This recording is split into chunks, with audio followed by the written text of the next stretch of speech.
credit goes to these kids. You know, they made the decision to come to school here. Our job is to develop them and make sure they're better people when they leave. And I think each one of these kids will tell you they're more successful because the work ethic they were able to achieve here. And we had some really good coaches to help coach them up, and some really good players to help play. And I think it's very unique to have this kind of collection of talent. You don't have that every year. It's not every year you're going to have 14 guys at the combine. It's just tough to do. And I'm proud of this group, though.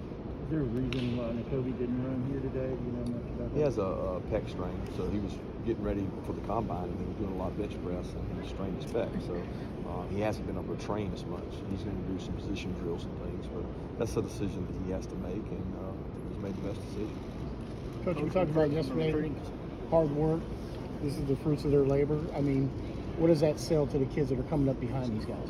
Well, I think as you look up there, a lot of our kids like to try to miss class today to watch all this, and that's always a concern of mine. Is we tell them today is probably the most important day you go to class, and when you get out, you can go cheer for your brothers and cheer those guys on. But we've all been there before. I was a player. You wanted to watch all those guys ahead of you. You aspire to do what they're doing, and it's an exciting day for them. I'm just very thankful we've got this facility to hold it in, because had it been 8, 9, 10 years ago, we'd be outside in this weather, and that would be unfortunate for these kids.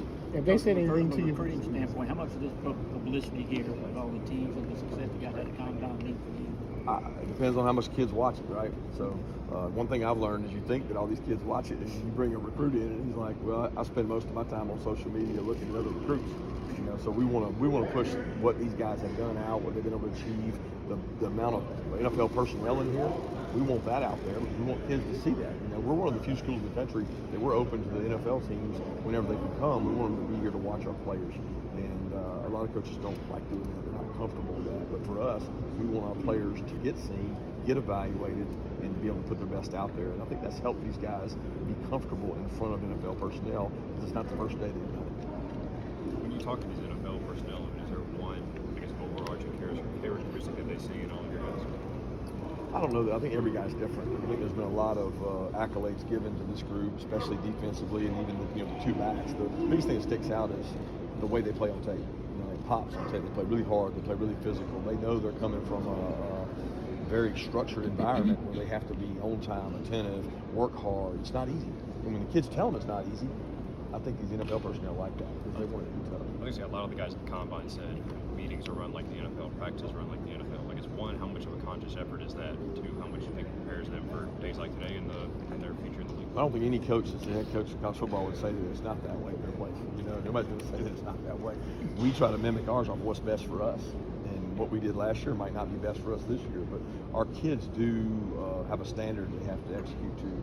There's a discipline still within the program where you better dress the right way, you better behave the right way, you better do the right things in order to be successful. And we think the off-field discipline helps us have discipline on the field, and we try to sell that to these guys.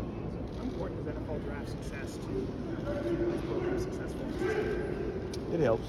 Certainly, right? You're going to sell the next Jordan Davis on Jordan Davis. You're going to sell the next George Pickens on George Pickens.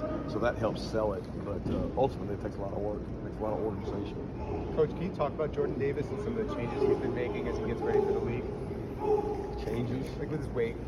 Yeah, I think, going back to SEC media days, Jordan weighed 330. So it's not like there's major changes there. He played throughout the season probably in the 350 range. He played the national championship game around 340.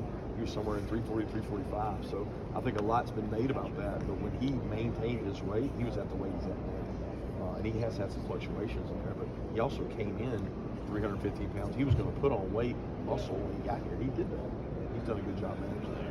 Kirby, how much do you think that Kirby's work ethic and example kind of rubbed off the other guys in the inside linebacker? Well, he's a year younger than him, so all those guys were here a year before him.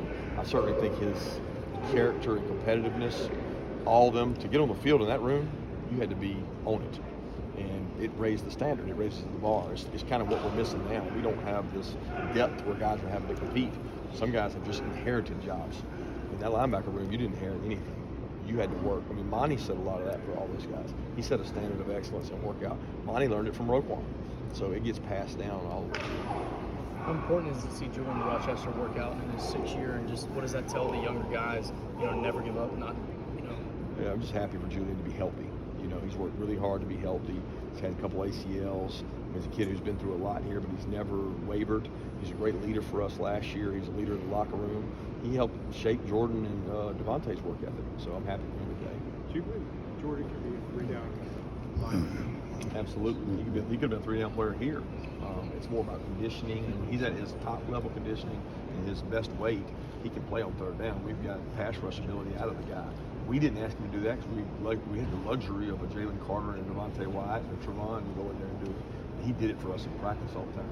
Is that something, like you said, his weight? I mean, what do you feel like the weight is for him that he can be that three-down? Depends on how teams are using him. You know, if they're going to use him for every down pass rush and things, he's probably going to need to stay between 325, 335. If he's not going to be that guy, he's going to stop the run guy, so you put faster guys on the field, then he probably needs to be 345, 355. But the teams will make that decision. About the jump for Devontae Wyatt into the first round. We're hearing now first round projection. Did you see that before your eyes from last season to this season? He's had that talent. You know, I think we're all optimistic for Devontae. He's a great kid. He's homegrown from Atlanta. I think Trey Scott's done. Nobody gives Trey Scott enough credit for the work he's done, not only with all of them, but really Devontae, because Devontae has come the furthest from a natural talent standpoint. I mean, this guy decided to stay an extra year, you know, and he didn't have to do that, and it's paid off for him in terms of maturity and moving up the draft board. Trayvon Walker is obviously a workout freak, but we look at the D end numbers here. They don't always translate to sacks, and yet it's an important position. Can you explain what that D end does, why that's such a hard and special position on the defense? Well, it's what they ask you to do a lot of times, right? I mean, he didn't just line up and rush on the edge. There's several NFL scouts that say, hey, you just line him up at outside backer and let him set an edge. He's going to be tremendous at that. He's really strong. He's really fast. But that's not what we ask him to do. We ask him to do a lot of different things. And his value comes, like you said, in workouts. He's a freak. He's got great length. He's an incredible athlete. He's going to be a high draft pick. What could George Pickens have to do to have the combine that he did? Surprise people with his speed and kind of doubting how Well, he trained hard. You got to remember, George has kind of been training for this all year because he wasn't with us for most of the year. He was rehabbing his a knee and doing a lot of sprints. Well, that correlates with running to 40. And we were happy to get him back when we did. He helped us, but he also helped himself because he was able to get on the field and get some tape. Last question. Georgia's defensive line and inside linebackers are well represented here today. How much do you think it helps those players in their development that they've had Trey Scott for their entire time? A lot of continuity. I think that helps. I think the same thing at linebacker with Coach Schumann. You know, that stuff helps. We're going through some transition now, but when you hire good coaches that want to teach, that happens pretty quick. Thanks, guys. Appreciate it. Thanks,